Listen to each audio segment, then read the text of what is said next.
¿Qué tal? ¿Cómo están todos ustedes? Muy buenas. Vamos a continuar.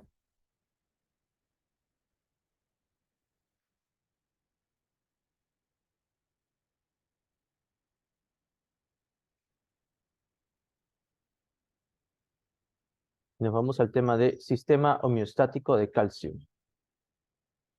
Vamos a revisar entonces cuál es el sistema homeostático que se utiliza para mantener el calcio dentro de sus valores normales. Entonces comenzamos. Aquí tenemos a la concentración de calcio en el plasma. Y este calcio va a ser sensado, ¿no? Así como todo sistema homeostático posee un sensor. ¿Cuál va a ser el sensor? El sensor va a estar ubicado a nivel de una glándula, no la glándula tiroides, sino cuatro glandulitas que se encuentran a nivel de la cara posterior de lo que vendría a ser los lóbulos tiroideos, ¿no?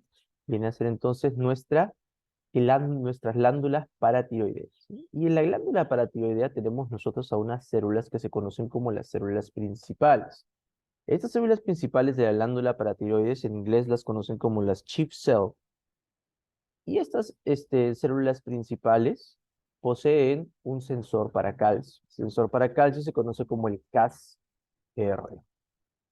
Se conoce como el Cas-R. O sea, aquí tiene usted la glándula paratiroides y aquí en esta glándula paratiroides tiene usted una serie de células, ¿no? Tejido adiposo, adipocitos, y presenta a estas células, las células principales, que son las que poseen el sensor Cas-R para calcio, y otras células que son las oxífilas, ¿no? Las que nos interesan son las células principales, o en inglés las van a ver como chief cells, ¿no? Estas son las que poseen el sensor para calcio y son las que poseen y son las también responsables de tener la actividad de centro regulador. Estas células principales van a liberar a lo que viene a ser el plasma o el extracelular, una hormona importantísima que se conoce como la hormona paratiroides, ¿no? La PTH. Aquí tienen nuestras chief cells y aquí tienen las células oxífilas. Y aquí tienen ustedes la superficie de membrana celular de una célula principal. ¿Qué podemos evidenciar aquí? Podemos evidenciar aquí a esta proteína transmembrana que se conoce como el receptor Cas-R, que viene de Calcium Sensing, ¿no? Cas-R Receptor. Y este va a sensar las concentraciones de calcio. Cuando sense concentraciones elevadas de calcio, en lo que viene a ser el extracelular, va a activarse y enviar una señal inhibitoria que termine disminuyendo tanto la secreción como la producción de paratormona. Pero cuando las concentraciones de calcio estén disminuidas, no estén aumentadas, va a inactivarse, ¿no? Porque el estímulo es el calcio, se va a inactivar y esto va a potenciar la salida de paratormona, ¿no? Este receptor KCR se encuentra acoplado. ¿A qué se encuentra acoplado? Se encuentra acoplado a dos proteínas G, una proteína GQ y una proteína GI, ¿no? Aquí se va a dar un efecto paradójico. ¿Por qué motivo? Porque habíamos dicho que el KCR evita la liberación de las vesículas que contienen paratormona. Ahora, se da el efecto paradójico porque aquí la GQ que favorece la salida de calcio más bien va a evitar lo que viene a ser la salida de paratormona. Normalmente el calcio favorecía la salida de paratormona. Actúa aquí también la proteína GI, que es inhibitoria. Entonces aquí se libera nuestra paratormona, digamos, eh, tenemos una baja concentración de calcio, no se estimula adecuadamente lo que viene a ser el KCR. Este KCR al no estimularse no envía señales inhibitorias, se libera la paratormona. Tenemos aquí nuestra paratormona en el líquido extracelular y esta paratormona, ¿no? Va a dirigirse obviamente ahora a los centros efectores. Recuerden que la paratormona es una hormona peptídica, por lo tanto su receptor va a estar en la superficie de membrana. ¿Hacia dónde va a ir? Va a ir al hueso. Y en el hueso es importante que recuerde usted, porque a veces esto se pregunta en los exámenes internacionales, que viene a ser en qué parte del hueso actúa o en qué célula del hueso actúa. Muchas veces pensamos, porque como la paratormona favorece la resorción de lo que viene a ser este calcio y fósforo, ¿no? La resorción de matriz ósea, pensamos que actúa directamente en el osteoclasto, pero no es así. La paratormona tiene su receptor en la superficie de membrana del osteoblasto. Y va a ser el osteoblasto que va a terminar estimulando la diferenciación, la maduración del osteoclasto y su diferenciación, ¿no? Entonces, a través de favorecer la resorción ósea, esta paratormona, que se ha liberado, digamos, porque ha caído un poco la concentración de calcio, genera una resorción ósea y libera calcio al extracelular, que aumenta la concentración de calcio seco. Y que es donde ustedes pueden evidenciar el efecto que esta genera. ¿Cierto? Tienen ustedes aquí a la superficie del tejido óseo.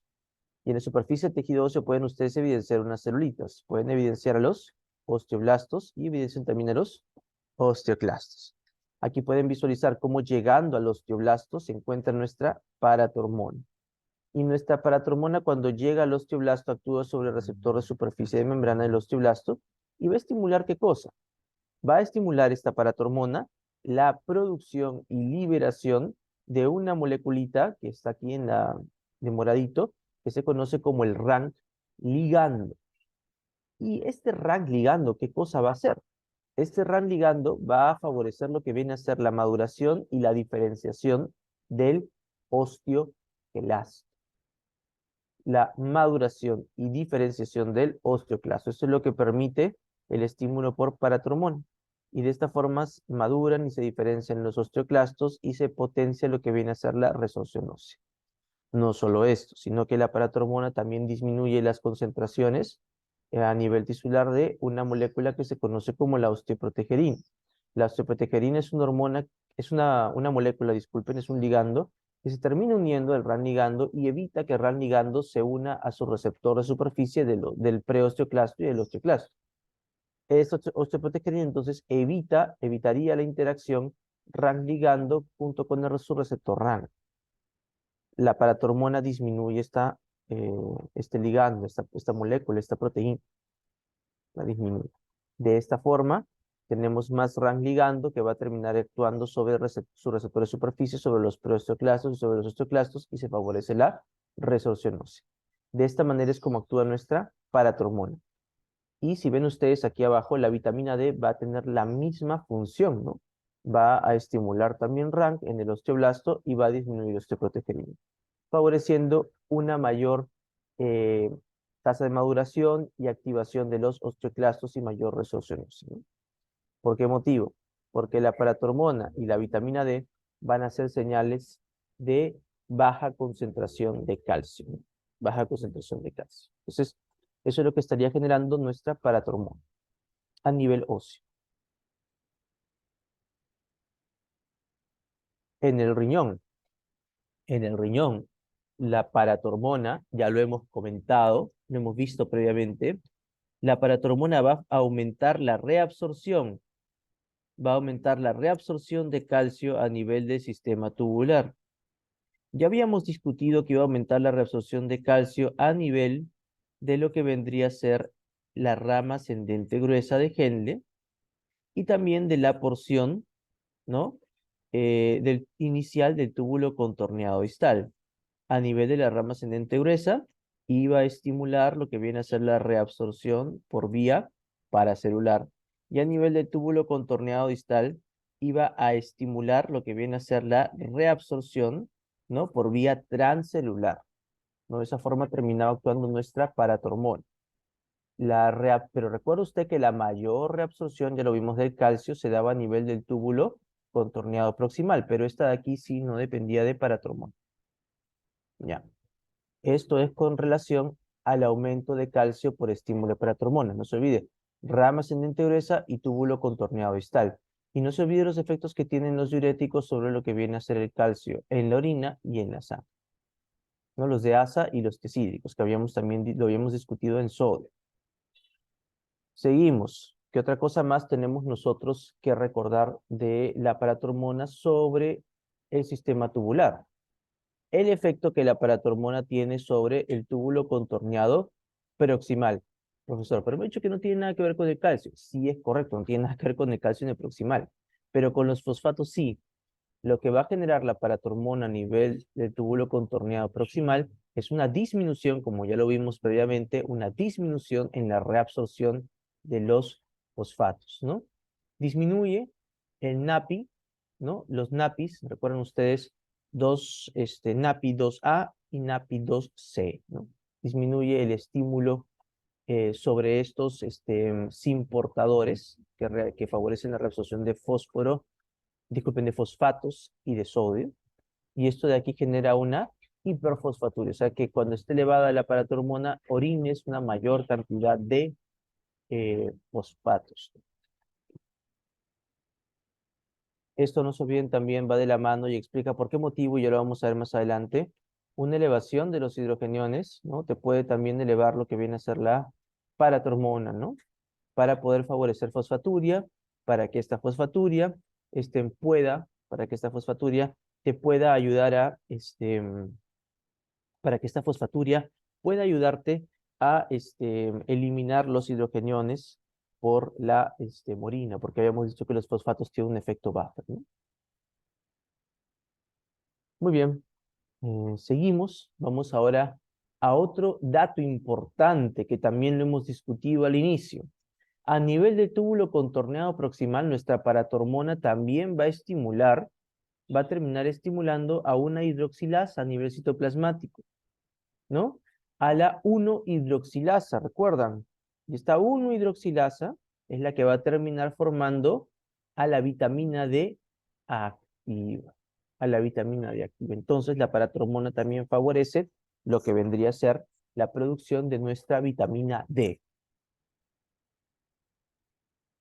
Esta vitamina D va a favorecer una mayor reabsorción de calcio a nivel del tracto gastrointestinal, ¿no? Ya hemos visto nosotros cuáles fueron estos mecanismos que que favorecen la reabsorción de calcio a nivel del tracto gastrointestinal mediados por paratormona. Lo vimos en el proceso de absorción. Entonces, me potencia la absorción de calcio a nivel del tracto gastrointestinal.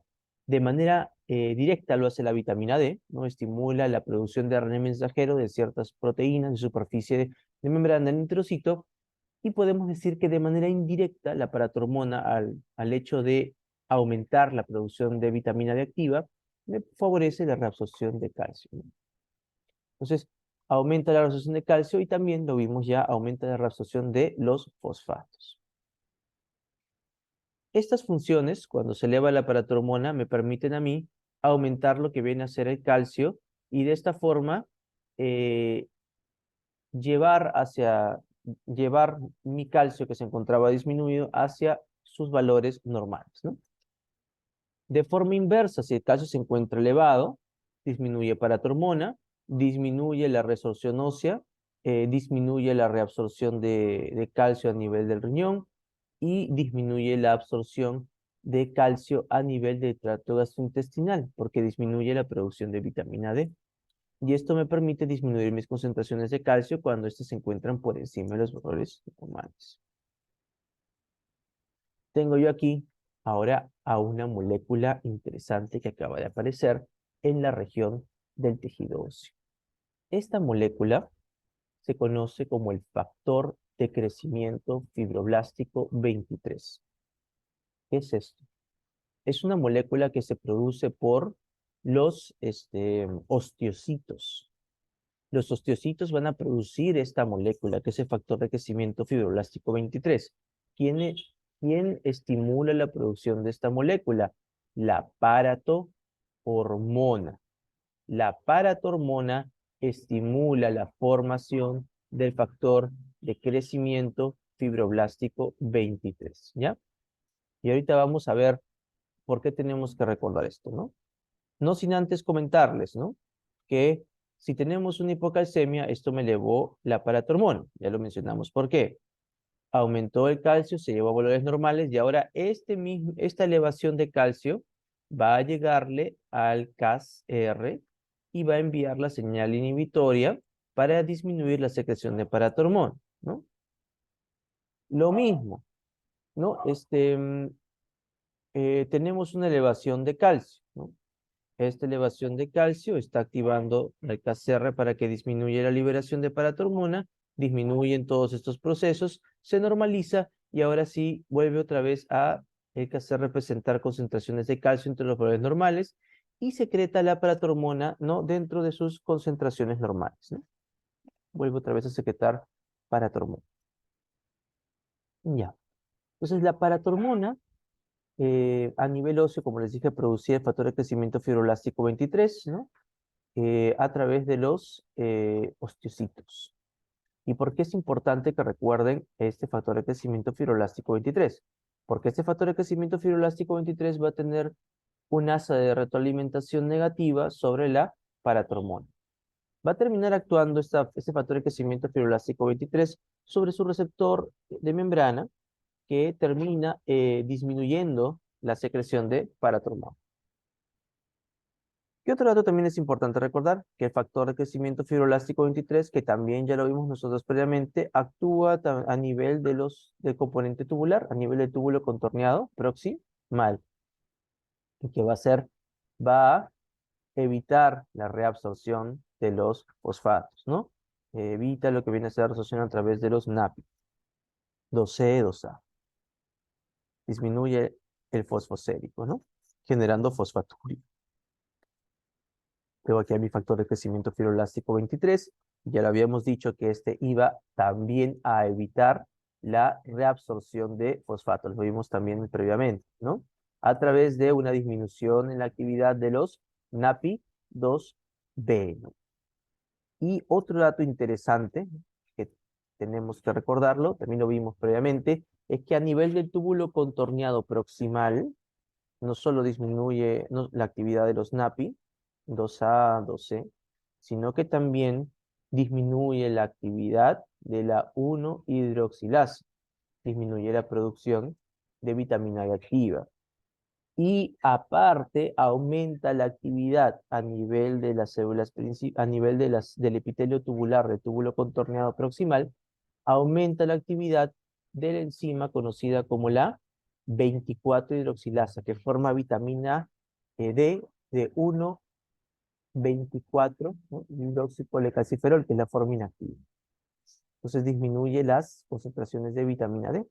Y esto pues estaría también disminuyendo, ¿qué cosa? La absorción de fosfatos y también a su vez la absorción de calcio. Ahí está. Nuestro factor de crecimiento fibroblástico 23. Vean ustedes la vitamina D, ¿no? También va a tener un efecto de retroalimentación negativa sobre la secreción de paratormona. Esta es una vitamina liposoluble, por lo tanto va a unirse a receptores citoplasmáticos que luego van a ingresar al núcleo y van a disminuir lo que viene a ser la expresión genética de paratormona, ¿no? Disminuir la producción de ARN mensajero de paratormona. Ya, no se olviden de ese dato. Entonces, ¿qué situaciones pueden afectar este sistema homeostático, ¿no? Uno puede ser una tiroidectomía. ¿Por qué una tiroidectomía? Me están sacando la glándula tiroides. Y recordemos que la glándula tiroides en el polo posterior contiene lo que vendría a ser a las glándulas parafoliculares. Y a veces puedo llevarme las glándulas parafoliculares generando un hipoparatiroidismo, ¿no? Disminuir la producción de paratormona. Hay situaciones en las cuales remuevo la glándula tiroides y por unos mecanismos que vamos a ver más adelante, ¿no? Si tengo un hipoparatiroidismo, disminuye pues la resorción de calcio, la reabsorción de calcio y la absorción de calcio. Por lo tanto, me expongo a una hipocalcemia. Y en las tiroidectomías pueden presentarse los cuadros conocidos como el síndrome de hueso hambriento. No se olviden de ese dato que es importante. Ya lo vamos a ver después de qué consta este síndrome de hueso hambriento. Pero tiroidectomía me va a disminuir la producción de paratormona. Me puede disminuir la producción de paratormona si es que he removido una buena cantidad de esta glándula paratiroides. Un paciente que tiene un hiperparatiroidismo primario, o sea, tiene un adenoma a nivel de la glándula paratiroides que produce en exceso paratormona, o una hiperplasia, ¿no? De esta glándula paratiroides, ¿no? Que libera en gran cantidad lo que viene a ser la paratormona. Esto, si yo lo remuevo, me puede desencadenar también un hipoparatiroidismo, ¿no? Y la tiroidectomía junto con la resección por hiperparatiroidismo tienen que vigilarse por lo que les comenté de síndrome de hueso hambriento. La radioterapia cervical intensa me puede disminuir también la concentración de paratormona. ¿Por qué motivo? Porque la radioterapia puede dañarme también a la paratormona, me puede dañar a las células principales de la glándula paratiroides, y esto me termina disminuyendo mi paratormona. Entonces, la radioterapia no puede dañarme mi glándula paratiroides, dentro de estas las células principales, y disminuir por ende la producción de paratormona. El síndrome de DiGeorge. El síndrome de DiGeorge es una patología congénita en la cual no se forma adecuadamente la glándula paratiroides, ¿no? No se forman adecuadamente lo que viene a ser la glándula paratiroides. Y eso también puede llevarme a una deficiencia de paratormona junto con una hipocalcemia, ¿no? La enfermedad de Wilson y la hemocromatosis. Estas son enfermedades por depósito, ¿no? En las cuales hay un depósito exagerado de copper, ¿no? De lo que viene a ser Cu, ¿no? Copper, y hemocromatosis en la cual hay un depósito exagerado de lo que viene a ser hierro. Entonces, en estas patologías en las cuales hay un depósito exagerado de estos metales, ¿no? De lo que viene a ser el Cu, que es el cobre, el bronce, ¿no? De lo que viene a ser el bronce, y la enfermedad de Wilson, que viene a ser un exceso de hierro, ¿no?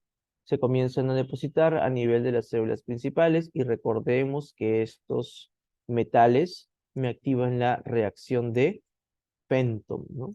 Y la reacción de Fenton termina desencadenando, ¿qué cosa? Una mayor producción de radicales libres, ¿no? Como el temido ion hidroxilo, ¿no? Y estos radicales libres terminan desencadenando una destrucción de estas células, ¿no? Y por ese motivo estos pacientes pueden presentar un hipoparatiroidismo dado por destrucción de estas células principales, ¿no? Por el mecanismo de la reacción de Fenton. Y tenemos el síndrome poliendocrino autoinmune, en el cual puede también darse una destrucción de una serie de glándulas por el mismo sistema de defensa, y dentro de estas estaría involucrada nuestra glándula paratiroides, ¿no? Nuestras células principales de la glándula paratiroides. Es importante también recordar que la paratormona es una hormona peptídica, y como es una hormona peptídica, su receptor de membrana, ¿dónde va a estar? Va a estar ubicado en la superficie de membrana. Y el receptor que vemos que está actuando aquí es el receptor de paratormona 1. Pueden darse mutaciones sobre este receptor de paratormona 1. Y esto de aquí, ¿a qué me estaría llevando? A un pseudo hipoparatiroidismo, ¿no? 1A, ¿no? ¿Por qué pseudo hipoparatiroidismo? Porque es pseudo, ¿no? O sea, que parecido a, ¿no? Hay paratormona. Por eso se llama pseudo hipoparatiroidismo. Es más, está elevada, pero pareciera, por manifestaciones clínicas, que estuviese baja. ¿Por qué motivo? Porque hay un montón, pero no va a poder actuar sobre el receptor. Está elevada la paratormona, pero aún así el paciente, por tener una mutación en el receptor, va a estar en hipoglucemia. Por eso llaman un pseudo hipoparatiroidismo. Y esta patología en la que muta este receptor se conoce como la osteodistrofia hereditaria de Albert. La enfermedad renal crónica. La enfermedad renal crónica, recuérdenlo, como vamos a tener daño no solo de los glomérulos, sino del componente tubular, se van a dañar también las células principales. Y como se dañan también las células principales, disminuye la capacidad de producir vitamina D. Es por eso que en enfermedad renal crónica vamos a tener un compromiso con lo que viene a ser el tema de bajas concentraciones de vitamina D a medida que está progresando, porque se van dañando las células principales que son las responsables en mediar la última reacción enzimática a través de la 1-hidroxilasa para la producción de vitamina D. Muy bien, vamos a dejarlo hasta acá.